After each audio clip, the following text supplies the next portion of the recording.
ഇതെന്നു തുടങ്ങിയെന്ന് ചോദിച്ചാൽ എനിക്കറിയില്ല. ഇതെങ്ങനെ സംഭവിക്കുന്നു എന്ന് ചോദിച്ചാലും പറയാൻ എനിക്കറിയില്ല.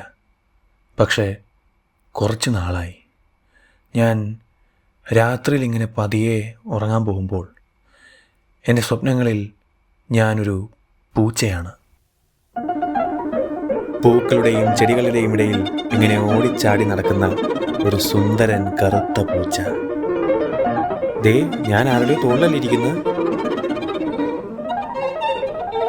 ചുറ്റിനും ഒരു വീടാണെന്ന് തോന്നുന്നു. ഇതെൻ്റെ വീടാണോ? ചൊറി, മണം, മ്യാവ്.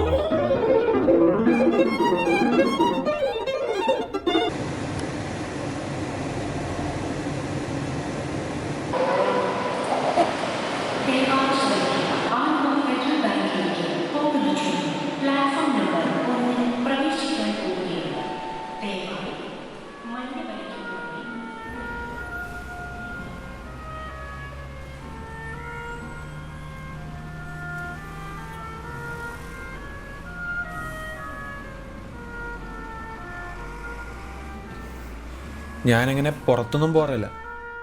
ഇടയ്ക്കിങ്ങനെ ഈ ചായക്കടയിൽ പോയിട്ട് കുറച്ച് കാപ്പി കുടിക്കും. കാപ്പിക്ക് നല്ല ചൂടാണ്. കാപ്പി കുടിച്ചാൽ പിന്നെ വേറൊന്നും ചിന്തിക്കണ്ടല്ലോ.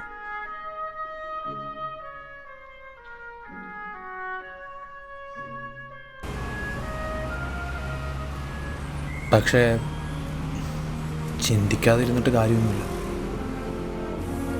ഉറങ്ങുമ്പോൾ കാര്യങ്ങൾ നമ്മുടെ കയ്യിലല്ലല്ലോ.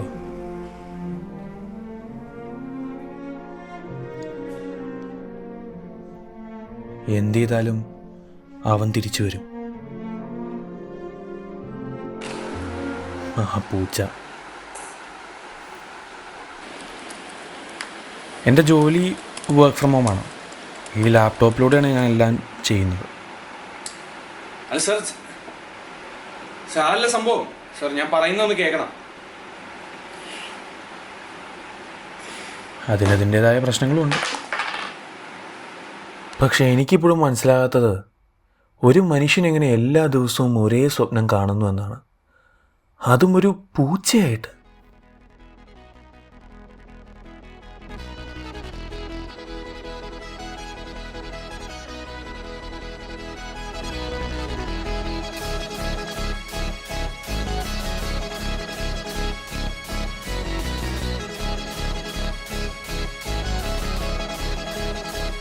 എന്തായാലും ഇതിൻ്റെ സത്യാവസ്ഥ കണ്ടുപിടിക്കാൻ തന്നെ ഞാൻ തീരുമാനിച്ചു.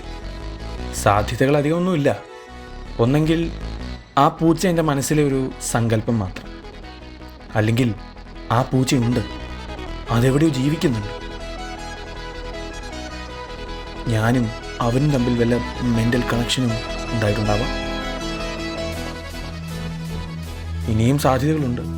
പഴയകാല ഈജിപ്തിലെ ദൈവങ്ങളായിരുന്നില്ലേ പൂച്ചകൾ? ഇനി അങ്ങനെ വല്ലതും ആണോ ഇവൻ?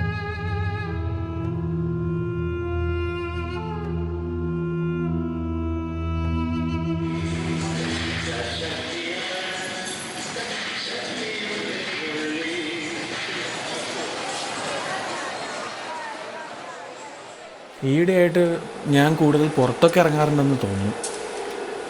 അതിനൊക്കെ കാരണം ആ തെറാപ്പിസ്റ്റാണ്. ഹലോ ഹലോ ആ ഡോക്ടർ, ഞാൻ രാവിലെ അസിസ്റ്റന്റുമായിട്ട് സംസാരിച്ചിട്ടുണ്ടായിരുന്നു. അതെ ഡോക്ടർ, അതെ ഡോക്ടർ, അതെ ഡോക്ടർ.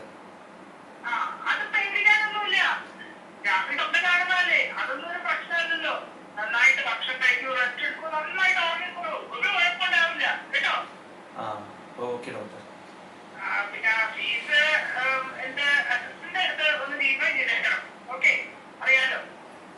ശരി ഡോക്ടർ, ശരി ഡോക്ടർ, താങ്ക് യു.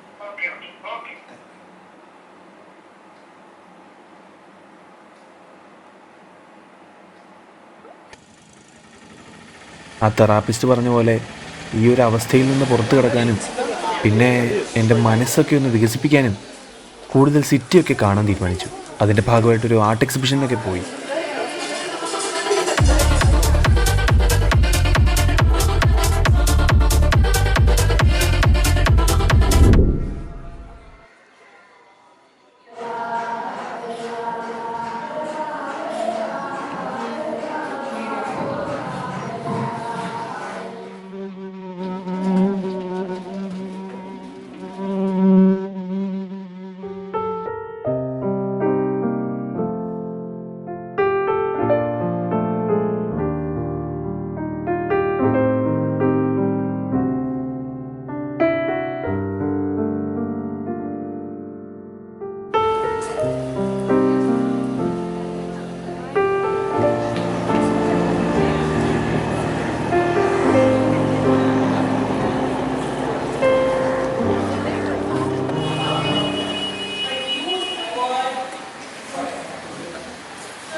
എന്തായാലും ഒരു കാര്യം മനസ്സിലായി, ഈ കലയൊന്നും മനസ്സിലാക്കാനുള്ള ശേഷി എനിക്കില്ല.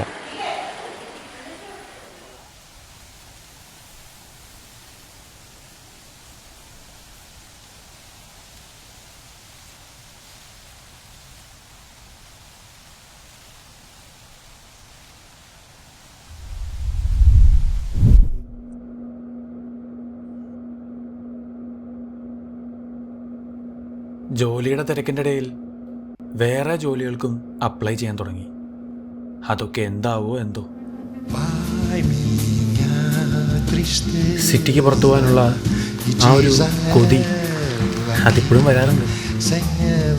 അപ്പോഴൊക്കെ ഞാൻ വണ്ടിയെടുത്ത് എങ്ങോട്ടെന്നറിയാതെ ഇറങ്ങി.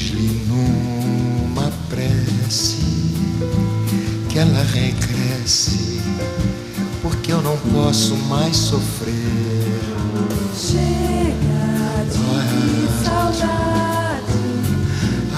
ആ ദിവസം രാത്രിയാണ് ഞാൻ അറിയുന്നത് എനിക്ക് പുറം രാജ്യത്ത് ജോലി കിട്ടി.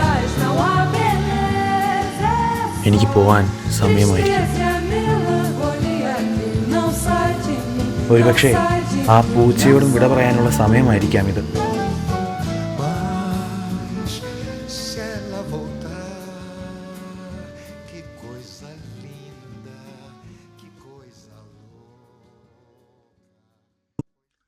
പക്ഷേ ഒരു ചോദ്യം ഇനിയും ബാക്കി. ഞാനെന്താണ് എല്ലാ ദിവസവും ആ ഒരു പൂച്ച സ്വപ്നം കാണുന്നത്? അതിനുവേണ്ടി പല വിശദീകരണങ്ങളും ഞാൻ കണ്ടുപിടിച്ചു.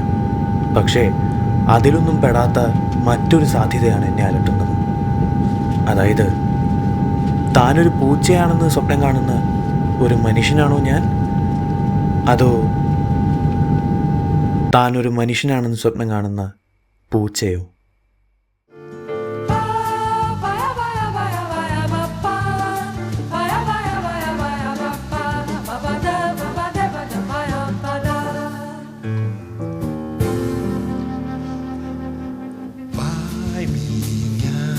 Tristeza e diz a ela